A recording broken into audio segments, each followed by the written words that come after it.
ألف لام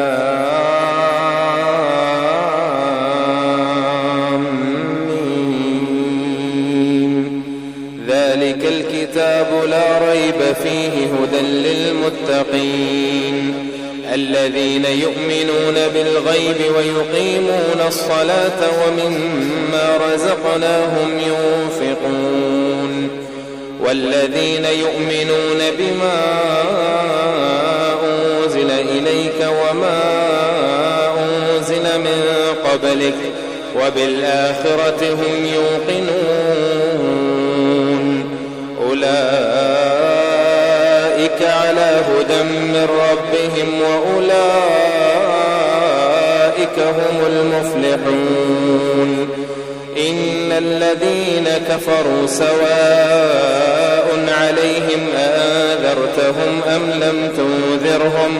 أم لم تنذرهم لا يؤمنون ختم الله على قلوبهم وعلى سمعهم وعلى أبصارهم غشاوة ولهم عذاب عظيم ومن الناس من يقول آمنا بالله وباليوم الآخر وما هم بمؤمنين يخادعون الله والذين آمنوا وما يخدعون إلا أنفسهم وما يشعرون في قلوبهم مرض فزادهم الله مرضا ولهم عذاب أليم بما كانوا يكذبون وإذا قيل لهم لا تفسدوا في الأرض قالوا إنما نحن مصلحون ألا إنهم هم المفسدون ولكن لا يشعرون وإذا قيل لهم آمنوا كما آمن الناس قالوا أنؤمن كما آمن السفهاء ألا إنهم هم السفهاء ولكن لا يعلمون وإذا لقوا الذين آمنوا قالوا آمنا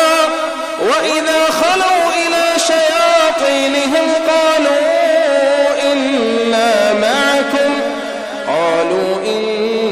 معكم إنما نحن مستهزئون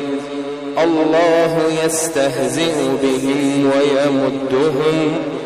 ويمدهم في طغيانهم يعمهون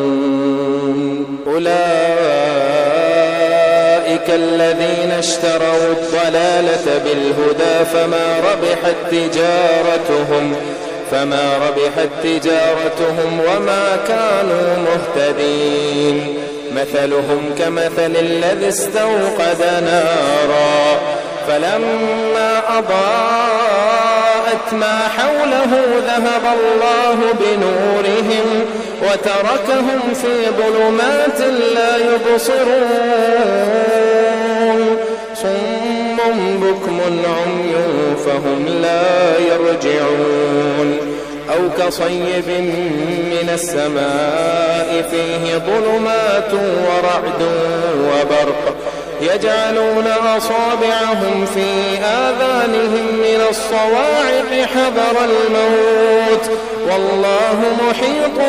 بالكافرين يكاد البرق يخطف أبصارهم كلما أضاء لهم مشوا فيه وإذا أظلم عليهم قاموا ولو شاء الله لذهب بسمعهم وأبصارهم إن الله على كل شيء قدير